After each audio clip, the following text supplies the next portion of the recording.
Eccomi Signore, vengo per la tua volontà. Here I am, Lord, I come to do your will. This thing has become synonymous with TPOOPA because even in it lies a timeless insight, something that you can use and learn with it and improve your life to be better than it was yesterday. Recently, we started a series of some 10 bookish men that have inspired a 10 years journey. And if you visit Samuel Waragu Senior YouTube channel, you are going to get them. And in case you have not been able to get them, in case you would like to have them one by one, then you can write to none other than me through the email tpoopaman@gmail.com. Let me spell that one for you. TPOOPA is TPOOPA, man is MAN. You combine it as one word, tpoopaman@gmail.com.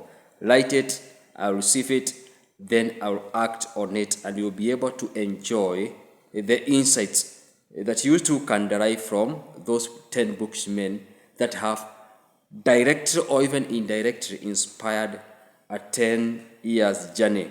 As I said, in August 2025, myself together with my wife, we celebrated, or rather we marked 10 years journey of togetherness as a husband and a wife. And these 10 men have enabled the TPOOPA founder to be a better husband and to be a better dad to sons and a daughter. And today I want to introduce to you another man called Professor Ngugi Njoroge. Professor Ngugi Njoroge was a professor who passed on some months ago, and he was introduced to me by my own father, Mark Mwangi. So thank you so much, my father, Mark, for also being generous with the insights, not shying away from recommending great men that I ought, that you think I too should be able to follow or even to learn more from.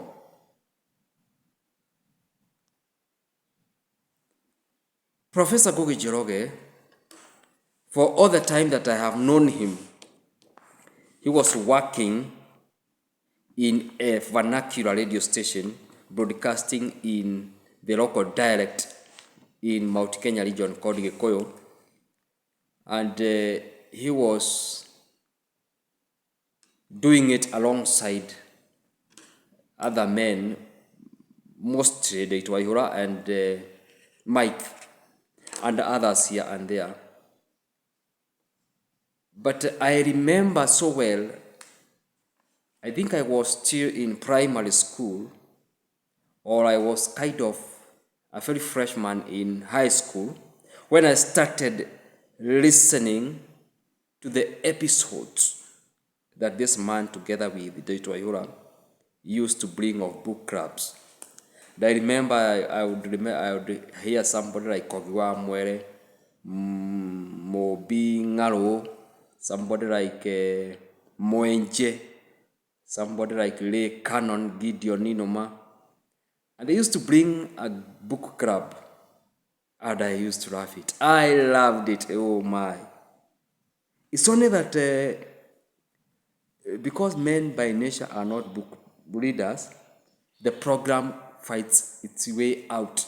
Even in other stations that have started book clubs, we discover that after some time, these programs become irrelevant in quotes, and they are phased out in order to accommodate other trading topics and stuff like that.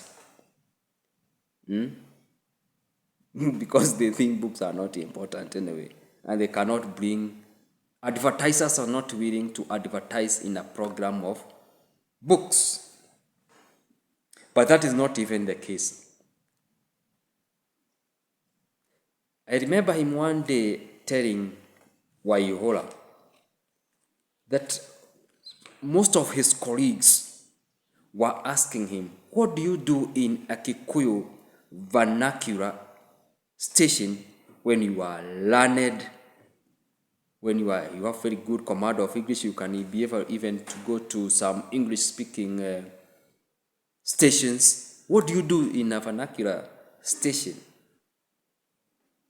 And it touched me. It touched me. And even you today, I know there are some things that you do today, and not everybody understands why. Only you who knows. Perhaps to the outside world, it appears to be foolish. It appears to be backwards, primitive, and you can use all manner of negative words to describe it. But it's only you who knows the satisfaction that brings to your heart. When I look at that, I know that I've also stolen, not to steal in the literal sense, but now in you acquire an insight from that. You extract, you mine something. And although it was a book club, although it is program that was dedicated to the society matters, even politics, you pick something and you take it to the context of your life as a husband and to the context of your life as a dad. And it makes sense. You become better. Because, as we say, not all families are equal. And remember, we used to talk about the Leo Tolstoy in his book Anna Karenina, saying that all happy families are the same, but unhappy families are unhappy in their own way, differently. And there are some things you find that you are going to do them this way, and the society expects or dictates or pressurizes you to do it this other way. Only that they do not understand why you have to do it. And even to drive this point home and to motivate you, just in case you have been mark timing.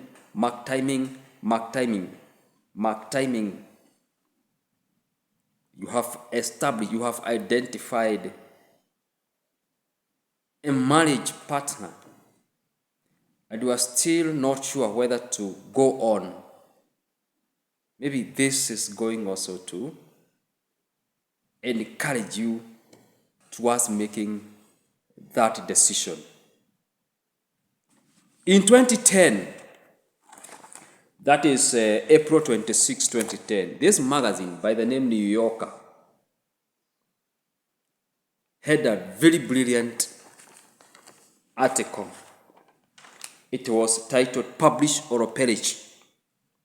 And they were talking about how Amazon came into the limelight from around 1995. And how the CEO on page 26 dared to be different. Yes. And Bezos, this is what he said one day when he was interviewed by a certain lady by the name Charlie Rose. Lady Charlie Rose. Well, this is what it reads. And although this was Bezos' reply. When Charlie Rose asked Bezos, Jeff Bezos, as far as even the publishing and stuff like that are concerned, what is your talent? What is your talent? Even today, people will come and ask you, what is your qualifications? What is your unique proposition? USP, unique selling proposition. What is that? Because they want to box you in a certain place so that they can be able now to dissect you, understand you, and perhaps even drop you and crush. This is what Bessel responded very brilliantly. And this corroborates, or it adds weight to that mentor of mine called Professor Ngugi Njoroge, a person whom I never met in life, although I wanted so much to.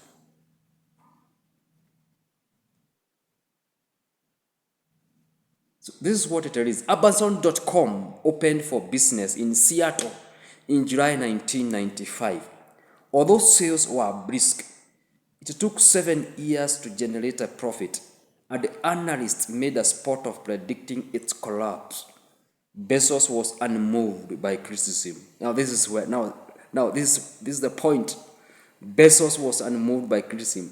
When Charlie Rose in 2009 asked him to describe his outstanding talent, he said it was his focus on the long term and, now listen clearly, and a willingness to be misunderstood. That is New Yorker for you. 2010, July 26. April 26, sorry. So there are some people in this world who will always inspire us. They are not our friends. They are not our relatives. They are not our teachers. They are not even our benefactors. They are not, we have never even greeted them, no matter what. They are people we just see from far. But then how they do it, what they do, it finds its way in our lives and it makes our lives better. This is the bookman that I'm talking about, Professor Ngugi Njoroge.